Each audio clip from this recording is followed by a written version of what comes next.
This is a guide on how to talk with the devil. It might sound like a really silly idea, and honestly it is. Trying to talk to the devil could lead to some really bad outcomes, like things going very wrong for you. It's probably even dumber than sharing your credit card number on Facebook or trying to wrestle with crocodiles for a living. But hey, if you're still curious and really want to do it, I won't be able to stop you.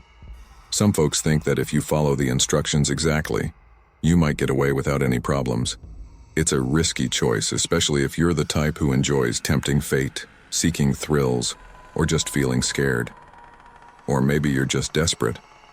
I need to be clear though, this guide is not about making a deal where you sell your soul like in those old stories.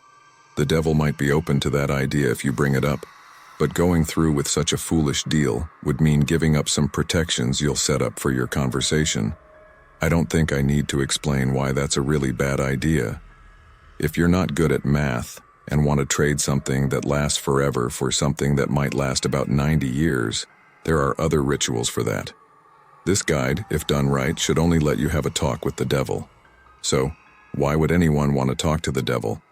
Maybe some folks think it's interesting to have a chat with really dangerous supernatural beings. But, for the sake of humanity, let's hope most people aren't that foolish. The simple reason some might want to talk to the devil is that he knows things that some people are really curious about. He's not all-knowing like God, but he does have a supernatural advantage in knowing stuff beyond what humans can find out. For instance, he might not know when the next big war will happen or the cure for cancer, but he might be able to predict the winning numbers in tomorrow's $500 million Powerball, or figure out what might be wrong with someone you care about. Now, the devil doesn't just hand out winning lottery numbers to anyone who asks. And relying on information from someone known as the father of all lies could get you into a worse situation than when you started. But if you're absolutely determined to find something out and have no other options left, there's a way to try to get accurate information from him. You see, like many villains in stories, the devil enjoys games and gambling. He likes them because he usually wins. Unless you're a fiddler named Johnny, or have someone as skilled as Daniel Webster on your side, you're likely to lose. But if you're brave enough to face the risks and the low chances of winning, there's a specific game you could play with him to try to get the information you're after. Okay, let's get started with the summoning process. First, we'll talk about how to call up the devil, then we'll go over the game rules, some tips on playing, and finally, we'll cover the weird stuff that might go really wrong. To reach your conversation partner, you have to go to a church at midnight. It doesn't matter what kind of church it is, big or small, old or new, open-minded or traditional. Just make sure it's empty. You don't want a preacher stumbling in on you while you're doing this, for their safety and yours. It's best to try this on a new moon, full moon, Friday the 13th, or Halloween. The actual day matters less than the psychological effect it has on you. Just don't try it on Christmas Eve or something silly. The time is important though. You don't need to be super precise with the start or end time, but, as a general rule, show up a bit before midnight and have everything ready by 10 or 15 minutes past midnight. If you're not sure how to get in, show up way earlier. Surprisingly, most churches lock their doors at night, especially if there's no one around. And remember, we want it empty. Got it? Now, there are things you need to bring and things you can't bring. For this ritual, you will need a full can of salt. You won't need all of it, but it's better to have extra. 7 candles, preferably red or white. Something to light the candles with. They won't light themselves. A length of red string, rope, yarn, or thread. A full-length floor or wall mirror. It's better if the church already has one, but if not, bring your own. It's a bit tricky to carry around though. Optional: markers, pencils, paper, a flashlight, and tools to help you get into the church. You will not be allowed to bring in any electronic or timekeeping devices. This includes cell phones, smartphones, tablets, e-readers, MP3 players, PDAs, calculators, wristwatches, pocket watches, kitchen timers, hourglasses, and so on. It's stricter than the SAT. If you're someone attached to your smartphone, you can bring it to the church but leave it outside the room where you're doing the ritual. If you brought a flashlight, useful for moving around quietly, leave that outside too. Also, don't bring in any religious stuff to protect yourself, especially if it's from the Abrahamic religions. Even those gothy black cross earrings count if they're hanging right side up. If you have any holy symbols like that, the devil won't show up. Don't worry though, you're not going in without protection. Most of the things you bring are not for summoning the devil, but for keeping yourself safe. Old beliefs and tricks to guard against evil. It seems like it works because people believe in it, so there might be other things that work too. If you want to take a risk and test that idea, you can try other objects or procedures. But if you don't want to end up at the mercy of the devil, I suggest sticking to the ritual like this. Once you're sure you have all the right things, go into the church and find a place to set up. It can be anywhere with enough open space, like the main room where services happen, a Sunday school room, or even a supply closet. Set up your mirror first. The devil will show up there when you call him. But before you summon him, make sure to put down some protections around the mirror. Now let's set up the protection around the mirror. Make an unbroken circle of salt around it. If the mirror is on a wall or door, make a semicircle around it, ensuring the salt touches the wall at both ends. Then, wrap the red string around the mirror several times. The color red, especially red string, is seen as protective in the stories and beliefs of many cultures and religions. That's why using red candles is also a good idea. Talking about candles, place them around the outside of your salt circle or semicircle at somewhat even spaces. You don't need to measure everything perfectly, but make it look like someone responsible set it up. Light the candles in a clockwise direction, being careful not to mess up the salt. If you break the circle, you'll have to start over.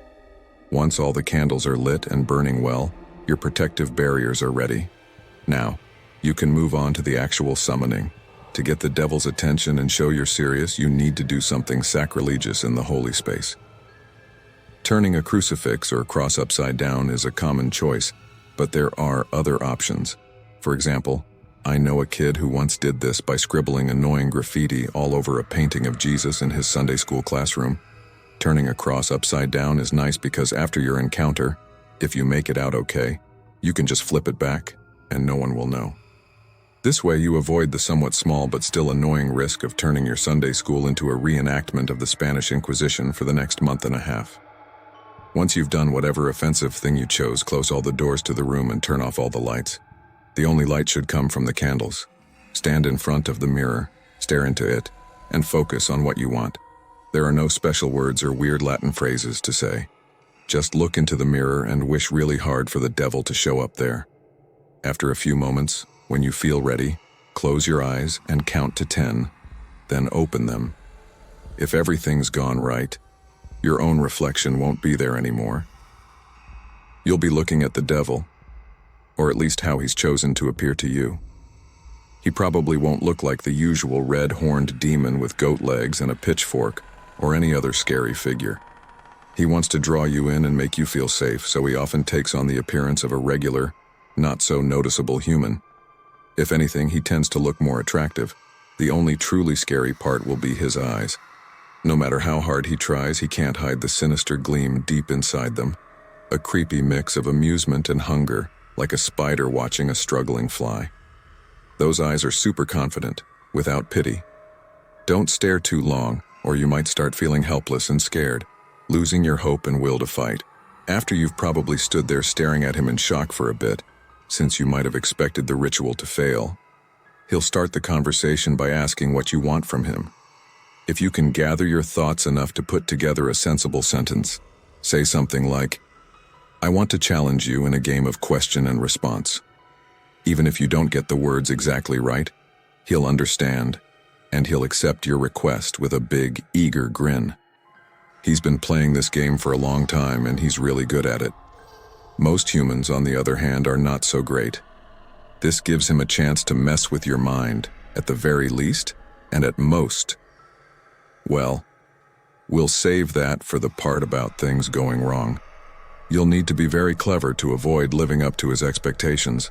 The basic rules of the game are easy, with a few things that can make it more complicated. He starts by asking you a question. He always starts. It could be anything from a weird fact to a riddle to a very personal question. Don't worry. You won't be sent straight to hell if you get the wrong answer. In fact, he won't even tell you if your answer was right or wrong. After you've answered his question, you get to ask him one in return. Now, here's where your response matters. If you got his last question right, he'll answer your question as honestly as he can. But if you got it wrong, he can lie to you however he wants. Maybe if you've asked something you're better off not knowing, he'll tell you the truth anyway. More likely, he'll give you the most harmful lie he can think of. After he answers, he'll ask you another question, and the whole process repeats until you decide to stop. Now, you might be thinking it's pretty easy to get the information you want. Just wait for a question you can answer right, and then ask him what you really want to know, ignoring everything else he says. Well, it's not that simple. The devil will never give you an easy question, one where you're completely sure of the answer. Instead, he might give you questions where you have some vague knowledge, where you think you might know the answer but aren't really confident. This makes you endlessly doubt yourself, obsessing over whether you can trust the information he gave you. Maybe you'll wish what he said was a lie, but you'll be forever consumed by doubt, unable to convince yourself you were wrong. Or you might have to make a big decision based on the info he gave you, tormented by fear and indecisiveness. Realizing your fate, and maybe others too, depends on whether you correctly remember some obscure trivia you can't recall now. By the way, you'll never remember the exact questions the devil asked. That would make it too easy for you to check your responses. Or instead of testing your knowledge, he might ask something personal, something you even lie to yourself about. You'll answer, thinking you got it right. No, I don't resent my sister. Yes, I would turn the money into the police. But he'll know better. He'll know better than you do that you're lying, and he'll lie to you in return. And you'll believe him. You'll believe him until you can't fool yourself anymore. And by then, it might be too late. Or maybe he won't even let you have a chance to get a correct response. Perhaps he'll just keep asking you endless strings of completely impossible questions, making you more and more frustrated and disheartened as you realize you can't make him tell you the truth. Questions like, what was the exact height of Mount Everest in centimeters in the year 1666? Or, what is the airspeed velocity of an unladen swallow? Though knowing his sense of humor, if he asked the second one, considering African or European might be a correct response. But there are a couple of ways to mess with this strategy. Additional rules and things you can do that make the game more interesting and stop you from being completely blocked. Although truthfully, he probably wants you to try one of those options anyway. The first choice is to ask him a riddle instead of a question.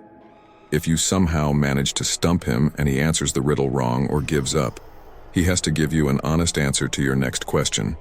If he answers the riddle correctly, don't worry. He won't attack you or drag you into hell.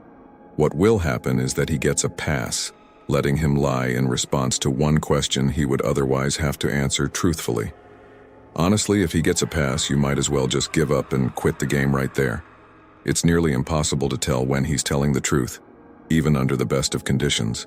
Trying to figure out when and if he's used his pass just adds another layer of confusion.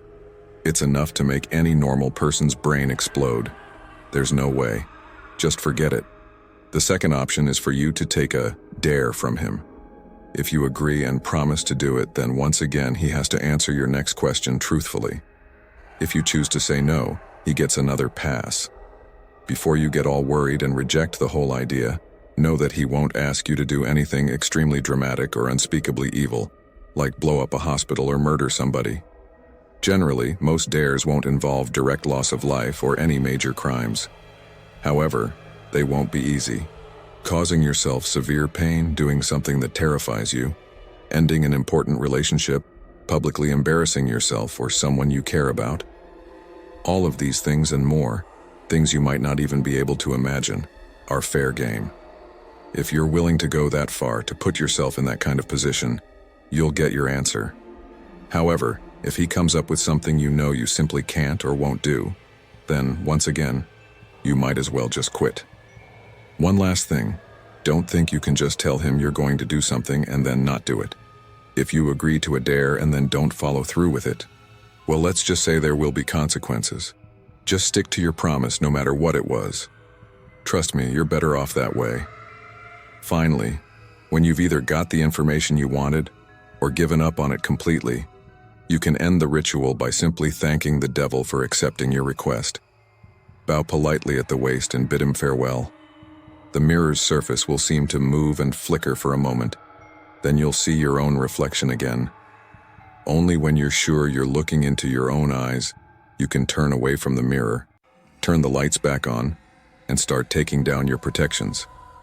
Now, and this is important, even if you haven't got the information you wanted, you must end the ritual like this before 66 minutes have passed. Well, technically you have 66 minutes and 6 seconds. Subtle, right? But if you're seriously trying to cut it that close without any kind of timekeeping device, you're probably in trouble anyway. I can't stress enough how important it is to stick to this time limit.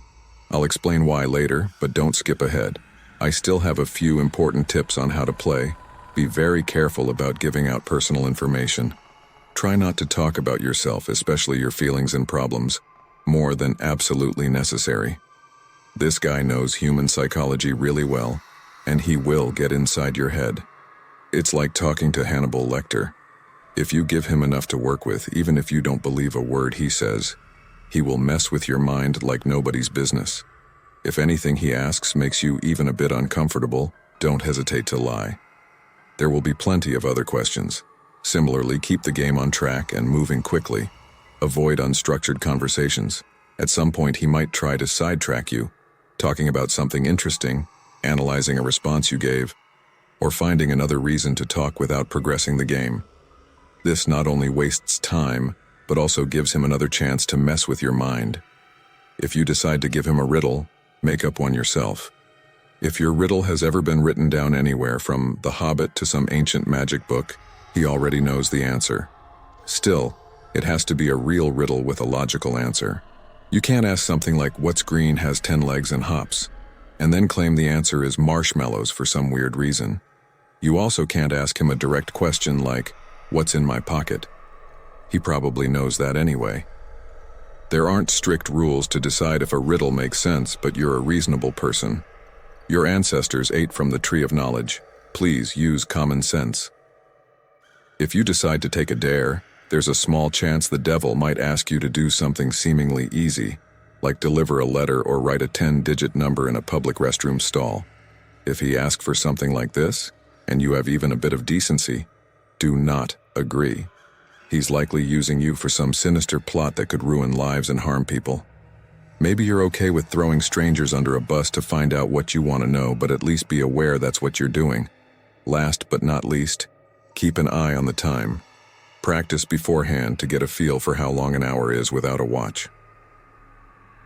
The devil will likely avoid discussing the things you want to know the most for as long as possible.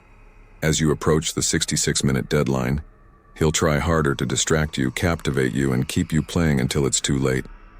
He'll give you false hope, keep you thinking, "Just a few more minutes, I'm almost there." Don't fall for it. Don't go over the time limit, no matter what. Now, you might think this game doesn't sound too dangerous so far. Threats of psychological damage often don't seem as serious as physical damage, even though their costs can be just as great. Hate to burst your bubble, but the game is far from safe. There are plenty of ways for you to seriously harm yourself both physically and mentally, not to mention spiritually. And with these, I'll conclude, hoping they may make some sort of impression. First, when you're talking to the devil, do not take your eyes off him. Keep staring into the mirror no matter what happens. He'll try all sorts of tricks to make you look away. You might hear noises behind you, feel eyes on your neck, see shadowy shapes in the mirror. A cold wind might blow from behind, smelling like a crypt. Suddenly, it might get super quiet, then bam! A loud noise right behind your head, giving you a massive scare. Heck, the devil might even drop his dignified act, jump with fake shock, and shout loudly, pointing behind you with a terrified look on his face. Whatever he tries, don't look away. If you do, even for a second, when you look back at the mirror, he'll be gone. Well, not gone.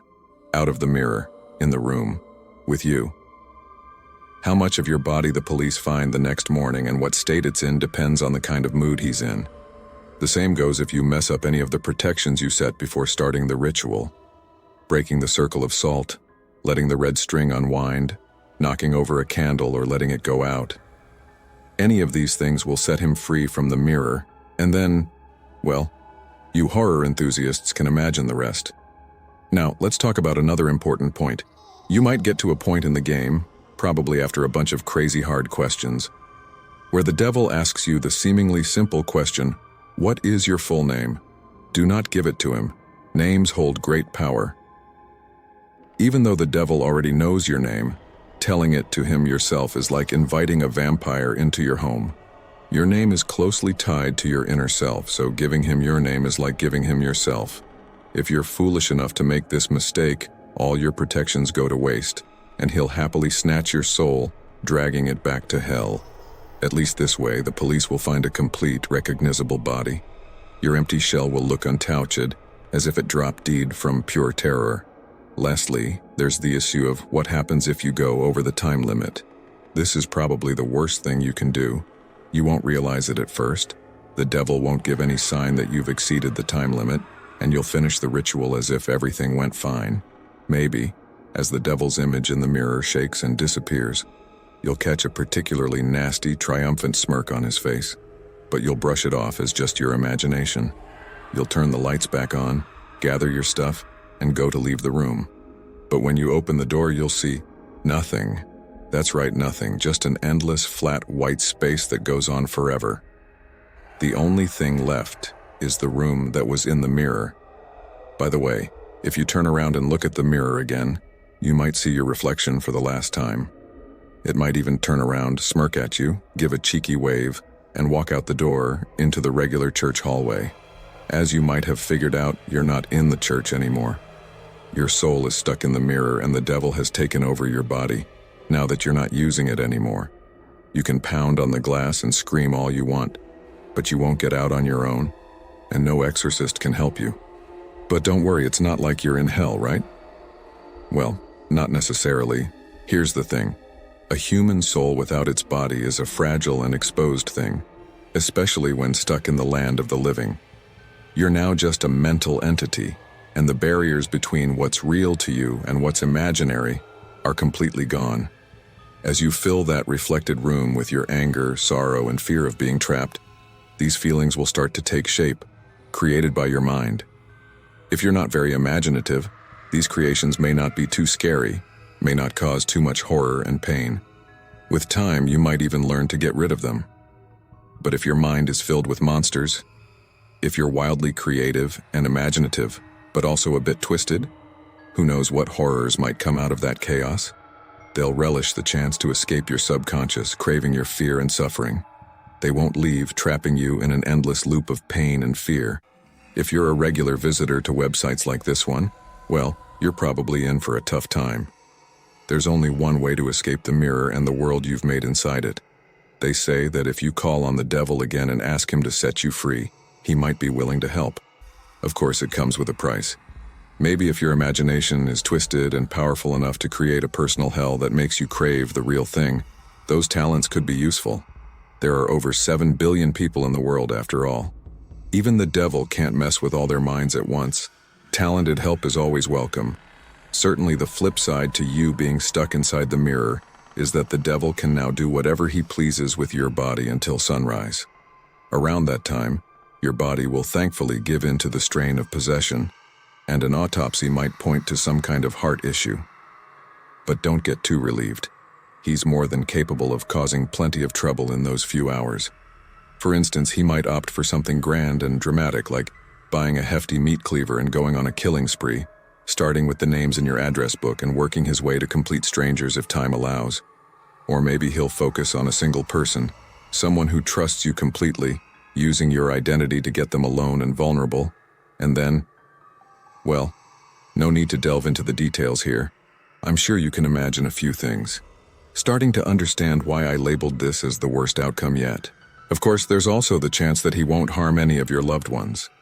Instead, he might choose a more subtle and insidious route, perhaps dropping off unmarked packages on specific doorsteps in the rough part of town, or finding an old yellowed book in the local library's storeroom.